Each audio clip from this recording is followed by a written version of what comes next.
Thank you all. It's a pleasure to be here, and thank you for the opportunity to share a little bit of my knowledge with you all. A little bit of a pre-warning though, I believe this talk is a little bit controversial. I do think we'll all have a difference of opinion, but I always think that there is no right and wrong.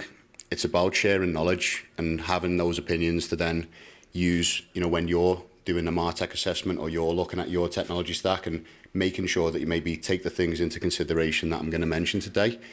It's not always about taking my advice on board, but I would just encourage you to maybe look at it, through the lens that I look at it for some of my customers.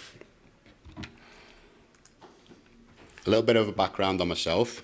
So I co-founded Bluprintx many, many years ago, about 10 to 15 years ago, and I've been working for the last 15 years all around the world. I've had some amazing opportunities working with companies and helping them optimize technology. I first started off as a marketing automation consultant, and over the years I've grown to understand the full marketing technology stack, and I think that we're still in business today. Hopefully gives you some reassurance that we've done a decent job over the years for our customers. So today it's about less tech, more impact, and we're going to look at different ways to consolidate your technology stack and cut costs. What we're going to cover today is looking at the market challenges, looking at some of the hidden drains that you don't consider when you're looking at the cost of technology. And obviously through the experiences that we've had over the years, I really want to share that with you and make sure that you look for those hidden drains as well. We're going to look at the vendor versus the customer view. And sometimes I feel like I'm stuck in the middle of that conversation and trying to get everyone aligned and on the same page. We'll look at some strategies for cutting cost and where you should focus your time. And we'll also look at MarTech roadmap and how you can optimize, consolidate, and hopefully drive results, for your businesses and achieve the goals that you've got, to help you, elevate yourself, within your career. So some of the challenges in the market.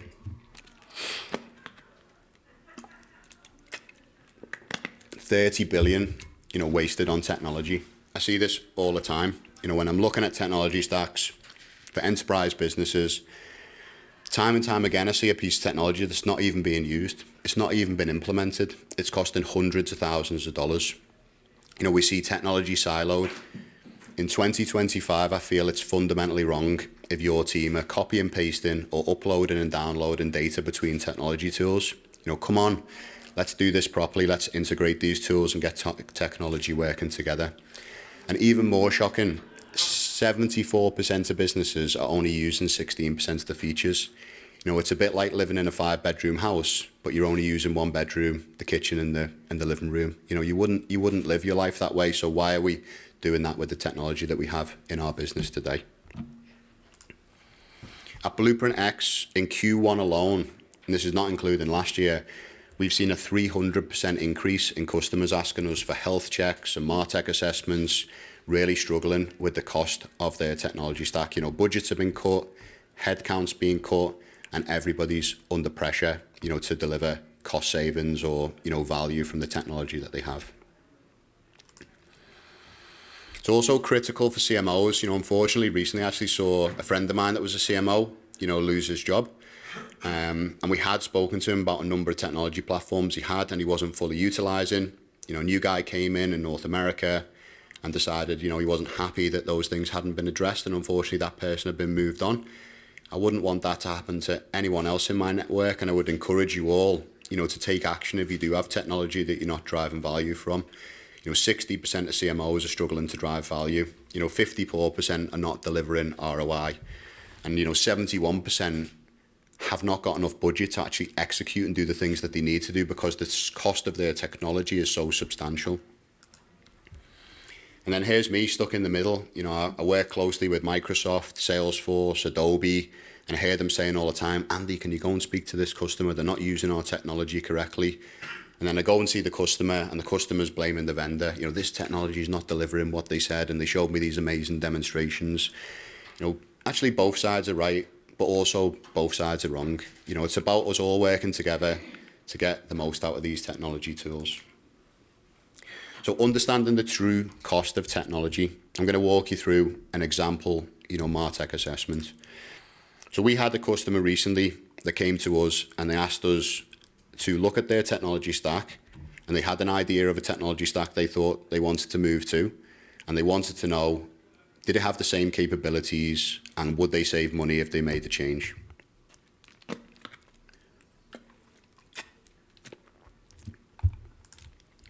So the customer had a market-leading technology stack. We've probably seen a lot of these tools before. Salesforce CRM at the center. CRMs either Salesforce or Dynamics is what we see in the enterprise market as sort of the two most popular tools. Around the peripherals, they had 4 Adobe tools, and then they had a BI tool called Tableau. I'm sure we're all familiar with these names.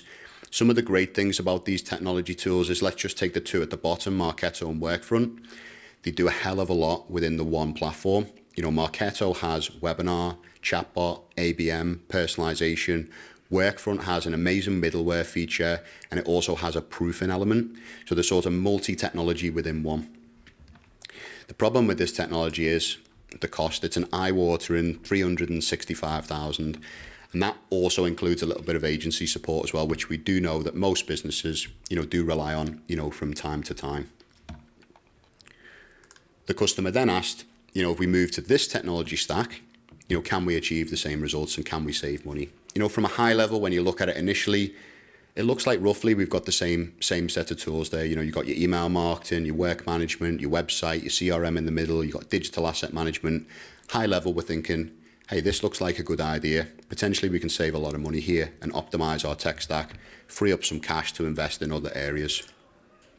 And when we look at the numbers, we get even more excited. It's roughly a £250,000 saving, $250,000, over 5 years. Add that up, it's going to be some big numbers. You're thinking my CMO or my CEO is going to be made up when I take this business case to him or her.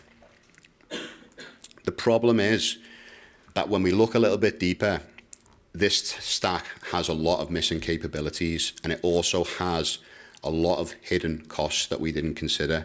The first thing is these technologies don't work well together.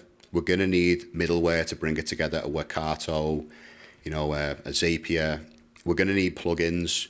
We're going to need to purchase that webinar tool that's not included, the chatbot, the AI features, and we're going to need some agency support to support all those different connections. So when we start to look at it, the true cost, it's a little bit closer to the enterprise stack, $279,000. We're saving roughly $100K. But then we dig a little bit deeper again. The market leading stack, and this is something that I find that businesses just do not consider, and it hits them like a train. The market leading stack has a huge market share, and what that comes with is lots of skills in the market, lots of people that you can hire, lots of agencies that you can support that technology with.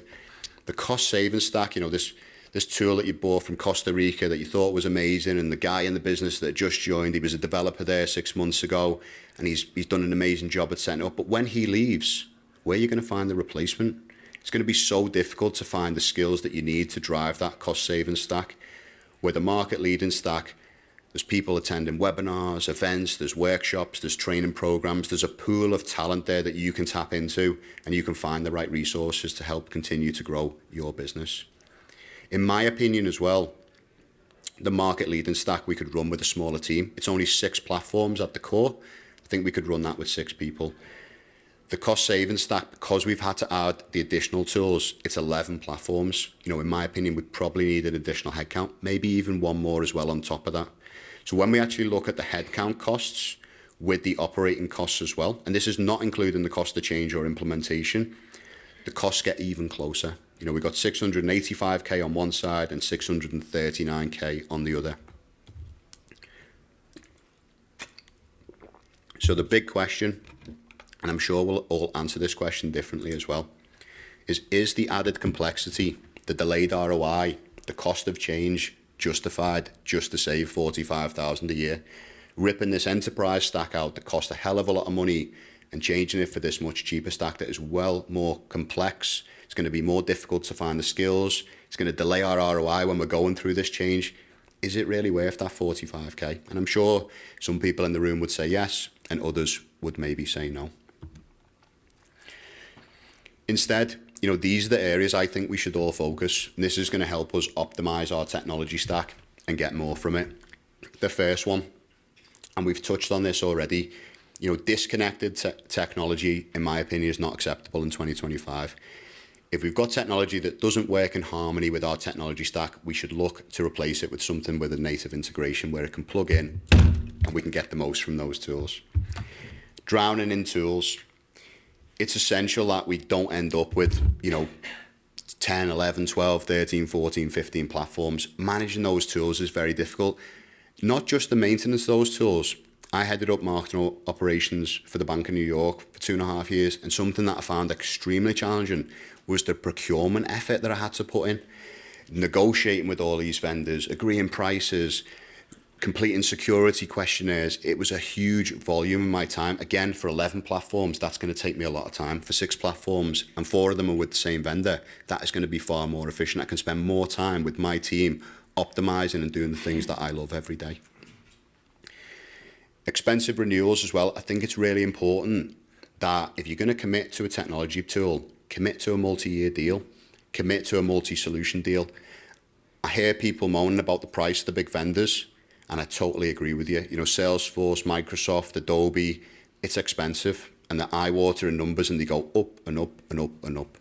But you can drive those prices down if you're willing to commit to longer periods. And I've done some great deals with them where I've kept the prices flat for a long period of time. I need to be careful, and I knocked this water over 4 times now.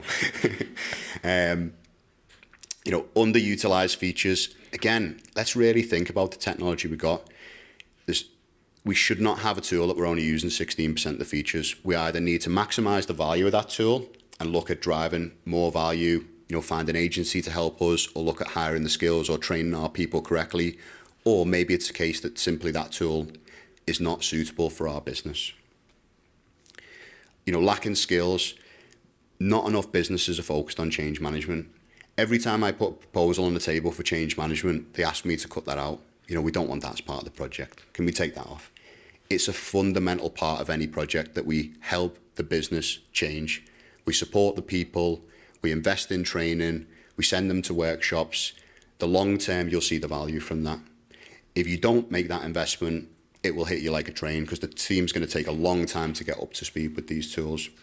If you don't want to train, then obviously hire, or again, look at agency support. Struggling to find the right talent. Like I said earlier, if we focus on tools with a large market share, with proper training programs that run workshops and webinars for their platforms, we're going to find the skills in the market that we need. If we buy some random tool from, Costa Rica that was created yesterday, it looks massively innovative, we're going to struggle to find the skills, and you need to take that into consideration with the cost saving.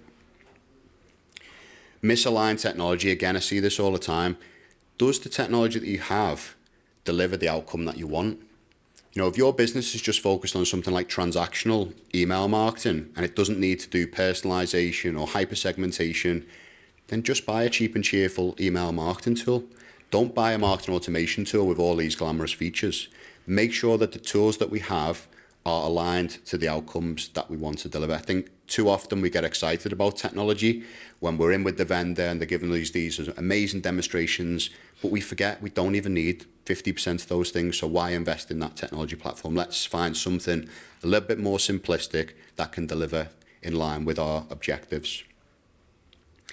Duplicate features. This is the one that I feel I'm banging my head against the wall. Time and time again, I go into businesses, we look at the technology stack, and there's duplicate features. I remember a workshop in London, professional service firm, CMOs asked me to come in. I'm drawing on the whiteboard. I ask about social applications. 3 people in the room put their hand up. There's 3 different social platforms that the business is unaware that they've all purchased in different marketing divisions across the business. Like, how has that happened? How has somebody not managed to wrangle that and got everyone focused on using one tool for a particular purpose? And also future-proofing. Again, one of the great things about the market-leading technology, if you sign a multi-year, 3 or 5 year contract, I can guarantee that the tool that you buy in year 1 will be different in year 5. It will have evolved with the market. But if you buy something a little bit cheap and cheerful that doesn't have the same investment and the amount of development resource that some of these big vendors have, it's not going to evolve in the same way. And potentially you're going to be looking at a rip and replace in 3 years' time. And again, it's the cost of change, the disruption, the delayed ROI. Too many businesses are focused on change. You know, I hear it all the time, let's change this platform, it's not working. But when I actually look under the bonnet, they've not even, you know, looked at using all of the features and functionality available. They're not even driving value from that tool. Recently, I was approached by a business. He said, hey, Andy, really interested in doing real-time personalization. We're thinking about buying this CDP platform and this real-time personalization tool. And I said, but you've got personalization features in your stack that you're not even using today. How are you going to make those tools successful when you've not even managed to turn those features on? I said, let's turn the personalization features on that you've got. They're only basic ones. They're not as powerful as the ones that you're looking at. But let's prove the use case for personalization using these tools, create a business case, and then we'll take it to the business to make that bigger investment in those higher powered personalization tools. For me, that would be the correct advice as a consultant. And then the key takeaways from today. So it's so important to correctly assess the true cost of technology. Like I said today, I've maybe just presented the first slides and the cost difference, and I said, which one would you prefer? Most people would have went for the cheaper technology stack. But as we started to dig deeper and look at the complexities behind that, I'm sure that some people slowly started to change their opinion. Cheaper solutions often come with those hidden complexities. They also come with a lot of challenges if you work for a firm in a regulated industry. You know, I was working again in financial service sector, and when I'm taking tools through procurement, something a little bit cheap and cheerful, and the security team starts to look at it, they notice that something's offshored in a place that they're uncomfortable with, or data's being surfaced in a way that they don't like. Again, one of the great things about these market leading tools is they're very secure. They have great security teams, they have people monitoring them day in, day out. And if we're running a marketing operations department at an enterprise business, this is really important. We don't want to be part of some sort of data breach, you know, and our name plastered all over the news. Prioritize outcomes over features. It's really important that before we start any sort of technology assessment, we ask ourselves, what do we want to achieve from this stack? What channels are important to us? What channels are going to deliver the results? And what type of, you know, experience do we want to provide to our customers? And then from there, we can decide what technology can deliver that. Skills, I think we've mentioned this a few times now, but it's really important that we choose technology where we've got the skills in the market to unlock the potential of that technology. And like I said, I do not believe that disconnected technology is acceptable in today's world. If I was at the top of a business and I was looking down on people that were running technology, and I find that tools were isolated and I was paying people 50 to 80,000 pounds a year and they were spending all day copy and pasting, uploading, downloading, I would be disappointed with my team. It also affects the culture of a business. You know, the businesses that I've worked in, them poor processes are what affect people's mentality. You know, who wants to be when they've trained and they've been to university and you spend all day downloading, putting it into a file share tool, sending it to someone, uploading it to another tool? That's not value-added work. That's not getting the best out of our people. Let's wake up, integrate these tools correctly, and get people driving value from technology. Thank you for today. It's been an absolute pleasure to share some of my knowledge. Like I said, there's no right or wrong in what I'm saying, but I'm just hoping that you'll take some of the things that I've mentioned into consideration when you're looking at your technology. And if you do want help with your technology stack, you would like somebody to look under their bonnet and give you a difference of opinion, we are offering a free MarTech assessment for everybody who has attended the CMO Summit today. So thank you very much for your time.